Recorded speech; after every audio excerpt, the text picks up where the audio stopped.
I didn't know exactly what to expect, but I'm just so thankful. In every season of my life, as a young 27-year-old, you roll with the punches. You don't know what's around the corner until you go around the corner. And tonight, I've been asked to delightfully, I say yes to the request of me sharing just a little bit of motivation and inspiration for you in your own life. I don't know who you are. I don't know what you're going through. I'm not here to pretend that, I understand what you're going through or how you feel in your life.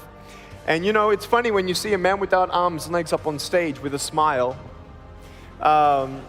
you sort of subconsciously compare your suffering to my suffering, and in your own mind, your conclusion is that, well, you'll never complain again in your life because you can't imagine how it would be without limbs. However, I believe it's worse actually being in a broken home than having no arms, no legs. And I used to say that I believe that the biggest disability of all is fear, but after watching that film, I want to maybe change it up a little bit.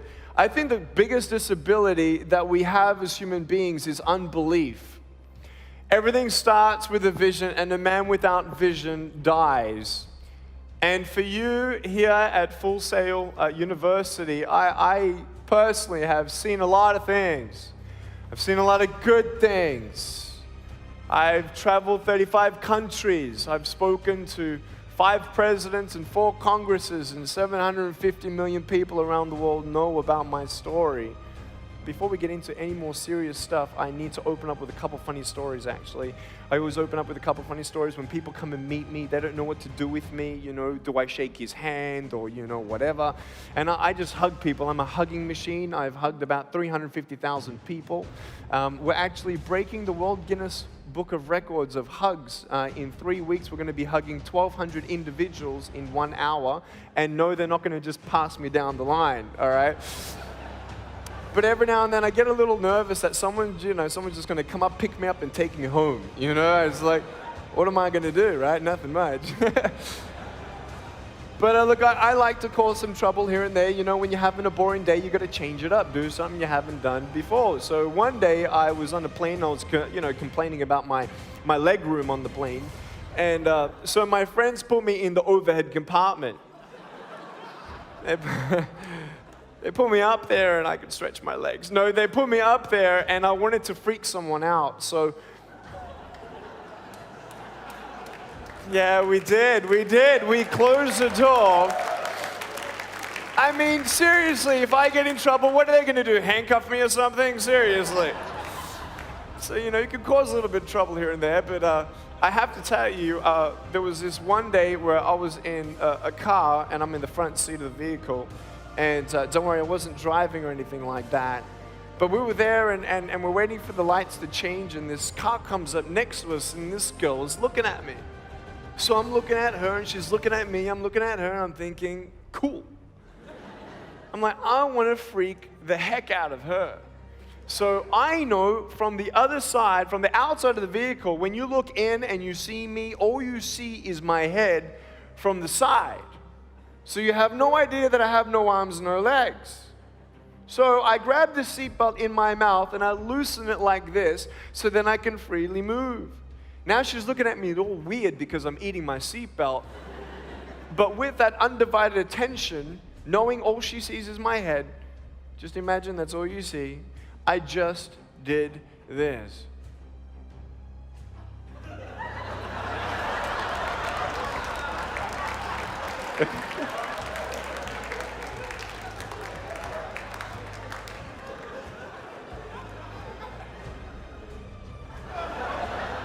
It was incredible, man. I tell you, it was awesome.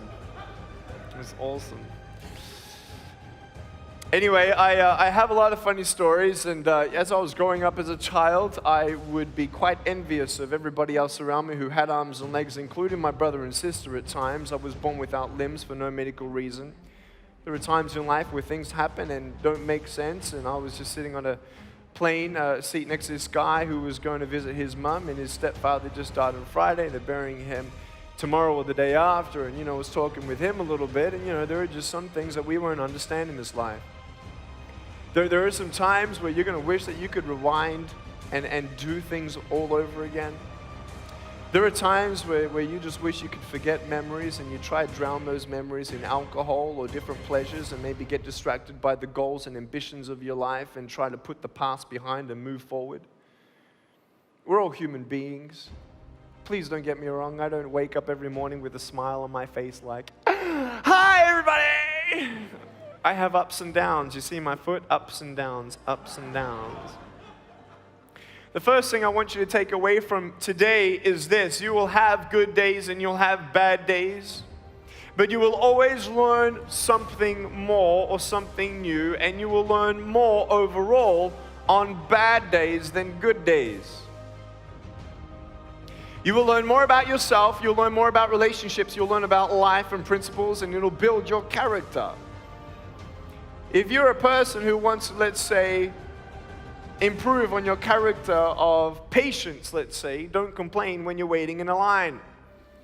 You ain't going to grow in patience until you're put in a place to wait. It's like you go into a gym and, you walk in through the front doors and, you tell your wife or your husband, "I'm going to the gym." You go into the gym and you come in 3 feet and you do a U-turn and you ride out, "I went to the gym." Ain't gonna do nothing. You gotta go in there, and what are you gonna do? You gotta pick up the weights, and you exercise the muscles that you want to build. I stand before you without arms and legs, but a very strong man because of the bad days in my life. You know how it is. If you didn't go what you've gone through, you wouldn't be who you are today. And I'm not belittling your pain, and don't worry, I've seen pain in my life, and I've seen not only in my life, but people's lives, and people say, "Well, at least I have no arms, no legs," and then what am I supposed to say? Well, at least I'm not an African orphan who's dying at 4 years old, and I met that person. You may have arms and legs, but unless you know 3 things. Number 1, who are you and what your value is? Number 2, what is your purpose here in life? And number 3, what is your destiny when you're done here? If you don't know the answers of any of those 3 questions, you're more disabled than I. I love all people. I just want to make that the foundation. Love, love, love, love, love, love, love. My parents were Christian. And I hated God. Hate's a strong word. I hated Him. So why did He give me less? What did I do to deserve that? These kids who pick on me at school, they deserve not to have no arms, no legs. Not me. So I read about there's a God. There's a God of love. Yeah, right. God has a plan. Yeah, right. God is not partial. Nope. So, it took me a journey. I asked Him why. Why was I born this way? And it was 7 years later, from age 8, telling my mum that I wanted to commit suicide. I was 15 years old actually, 7 years later, that I read a story in this book, the Bible. And there was a man who was born blind, and no one knew why he was born that way. And I'm like, bing, wow. Pretty similar to something I know of. Why? Well, he said so that the display of God and His power can be seen and displayed. And I didn't even read on. I didn't even read on at 15. I heard about miracles, and I didn't know where my miracle was. I'm not against miracles. I've actually seen blind people seeing, deaf people hearing, lame people walking. I've actually had a miracle in my back. I'll send you MRI scans if you wish. But I'm about to get a doctor's official report of an unexplainable healing in my spinal cord. It was hollowing. I was at 19. My orthopedic surgeon said he's going to have to put rods in my back by 35 years old, and I'll be bedridden for the rest of my life. And I didn't want to hear that, so I didn't want to hear anything about it. I had a hole at the top of my spine, about 1 inch or something, and a hole at the bottom of my spine. It was irreversible, incurable. And went to go back for an MRI scan because I started getting numbing of my nerves and my muscles because of the pinching of my spine of a 55-degree curve in my back, scoliosis. So I went back to the MRI scan, and guess what? The top hole's gone. The bottom hole has just got a little pinhole left, and I've got a pair of shoes in my closet just in case he says yes to me with the other things. And I'm not joking.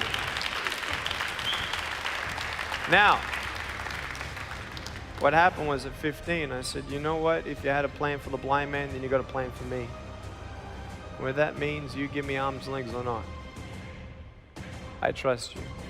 Because you saved me from something else, much worse than having no arms, no legs, and that's the belief that Jesus did die for my sins, then I don't have to die for mine. I will plead guilty of having other idols before me, misusing the Lord's name in vain, not keeping the Sabbath day holy, not honoring my parents, killing people. I'm a murderer by God's standard because I hate people. That's the Bible, what it says. So I've hated people. So I'm going to plead guilty to any one of those. So knowing now that I have been forgiven and I'm a work in progress, I'm not perfect, I'm a work in progress, but forgiven and have eternity. I'd rather have 90 years with no arms, no legs than to see little Daniel with no arms, no legs here on earth and come to heaven with his new body and say, Nick, thank you for being my older brother on earth. If it's only for the one soul, I'm thankful. So that is the truth in the closure and fullness of who I am. Every girl is a princess. And I believe that God becomes like your father and you're his daughter. Daughter to a king is a princess. So you're royalty. You were made for royalty. You are wearing a dress. You may just be in the wrong castle. Your value, your purpose, your destiny. Your purpose is to love and love